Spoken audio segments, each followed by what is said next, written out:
Hello and welcome to sunny Drogheda, where it stopped raining after what was weeks of horrible weather. And welcome to the new Toyota Prius, which kind of looks like a Lamborghini. The world has gone completely mad. Toyota went through a spell of producing cars which, let's face it, only its mother could love. But now Toyota seemingly have woken up and started giving us pretty cars. I really don't get it. Brought to you by AA Approved Servicing. Book yours at aa.ie/servicing. Because this 5th generation Prius is without doubt one of the best looking cars on sale in Ireland or anywhere else right now. Just look at it. They've managed to turn what was very frumpy, very odd, very awkward design into something that's stunning. So how have they done it? Well, they've pushed the wheels out to the far ends. They've made the roofline lower. They've made the overhang shorter as well, and that really does help. It's that classic wedge shape. When you think of supercars in the past, Lotus Esprit, early Lamborghinis, Lamborghini Espada, this is stunning. And it's a Prius, but what is it? It's the traditional hybrid. Prius has always been kind of a mundane enough thing, but this is now an upgraded Prius. So let's have a look at it. Let's tell you what it is, what it does, and whether, of course, you want one. It's a side profile where the Prius really stands out. Look at that shape. Look at that steeply raked rear. Wheels are really pushed out towards the end. Longer wheelbase in the middle. This side is where your fuel goes in. The other side is where you charge it up, but we'll come to that a little bit later on. Hidden rear door handle, so that gives it that almost coupe-like look. And as it sweeps down towards the front end, stunning looking design. Black door mirrors on this one. 19-inch machined alloy wheels are standard. There's not really a lot to put in this car actually. Pretty much as it is, it comes out of the box. Colour Tokyo gold, which is really, really stunning. When I read the original press material, this had been called something else. It had been called some sort of mustard colour, but Tokyo gold is what it is now, and I think it really fits. It's just a gorgeous looking thing. Let's get round to the front because there's some really interesting designs up here. For me, this angle here is one of the best in this car. Look at this light. These LEDs could completely come off a Lamborghini. Even the colour as well is very Lamborghini. And it's just a really imposing bonnet, aggressive looking lights. Not something you would expect to see from a Prius. I just love it. It really is a pretty car from all angles. I certainly think so anyway. I especially like the rear end with this black contrasting this bright, vibrant yellow colour. So you don't see the lights, they're darkened rear lenses, but those LEDs do bright up. I'll show you that here separately. Charging is slow, however. 3.3 kilowatt onboard charger means it takes 4 hours to charge. So that's 4 hours obviously on a wall box at home, but it's slow anywhere you go because of that 3.3 kilowatt charger. So that's pretty disappointing. Boot is electronic as standard. It's a strange enough boot design. It seems quite shallow. There's a lot of crap in here though. There's this bag for the chargers, and it has this kind of almost tire tread boot protector as well. Interestingly enough, there is a 3-point plug in here as well, so you could charge up devices or run other items as well, so that is pretty useful. Okay, so I've gone on long enough about how this car looks. Yes, it's pretty. If you don't think it's pretty, I really don't know what's wrong with you. But look, we know it's pretty.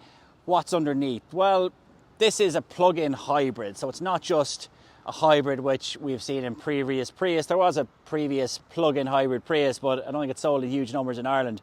That had a 1.8 litre engine as its mainstay, but here it's been upgraded to a 2 litre, and that's combined with a 13.6 kilowatt hour battery to provide, say, about 86 kilometres under WLTP conditions. That's probably not going to happen, but 50-60 kilometres I think is probably quite reasonable. I drove from Dublin to my home in Drogheda on EV power alone the other day, so it can be done. So for those sort of commutes, you could in theory be only putting fuel in this every now and again if you're charging at home or charging in an office or the like. So combined, the power of this is about 223 horsepower. So if you think about that, that's a Mark 7 Golf GTI. that's pretty impressive.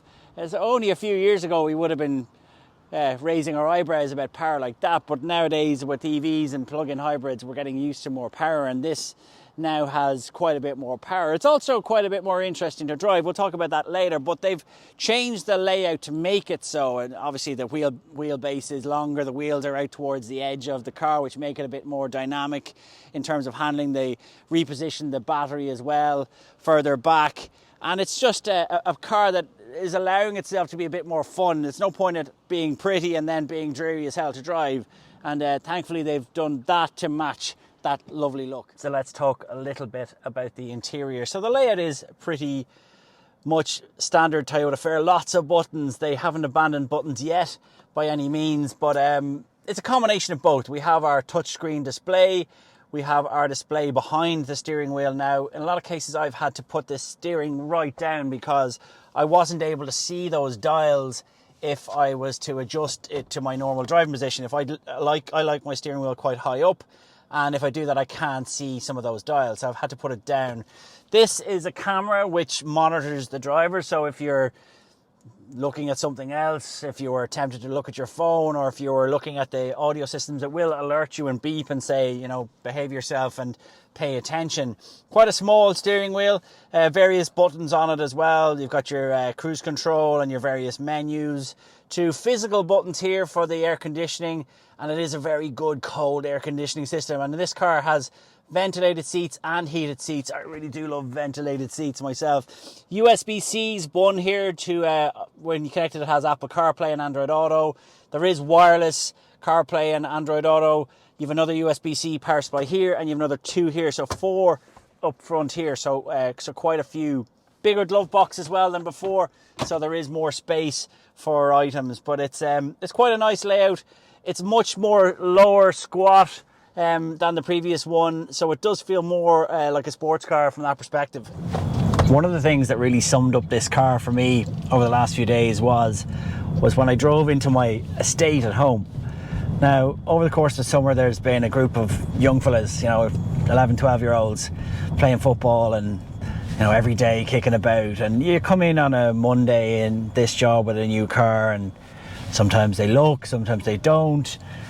They absolutely lost their minds when I drove in this, a Prius, this week. They were falling over themselves. Look at the car, which is kudos to Toyota. The fact that they've managed to make a pretty regular family car look like that and get that sort of reaction means there's really no excuse for lazy design. Like, we don't have to drive ugly cars, brands. Like, make them pretty. Let's have pride in what we drive. And the thing with this Prius is that it's going to tick an awful lot of boxes for an awful lot of people. Firstly, okay, you have to buy a sensible family car. Now you can buy one that looks like a Lamborghini. Yeah, I'm not sure if I want EV or if I want petrol. Okay, you can have both. You can have a car that's probably going to get you to and from work on your commute on EV power alone. So if you have a charger at home, and even better if you have a charger at work, you're not going to have to worry about putting fuel in this car. You might not put fuel in this car from one end of the week to the next. But if you do want to drive that fictitious, oh, what happens if I want to drive to Dingle conversation, you can do it because it's a plug-in hybrid. So the argument for plug-in hybrids is starting to become a little bit more compelling in some cases. They haven't always got the best press because some people think it's a waste of time and it's neither here nor there, but we're at a weird point at the moment with EVs because sales have really increased, the charging points haven't really necessarily. So a lot of times when you're crossing the country, it's a not very nice ownership experience to be driving around and trying to get a charging point in Cashel or Manorstone or other places like that, because we've got lots of cars and not very many charging points now. So for some people who aren't quite ready to do the whole EV thing yet, this is a very good solution, because lots of cars now, ID4, the likes of those, people are spending 50, 60, 70,000 euro on those cars. This, as it sits here, 46,000 euro, but has everything on it. You don't need to spec it up any more than that, and that for me is quite impressive. It's also just a nice place to be, a nice cabin.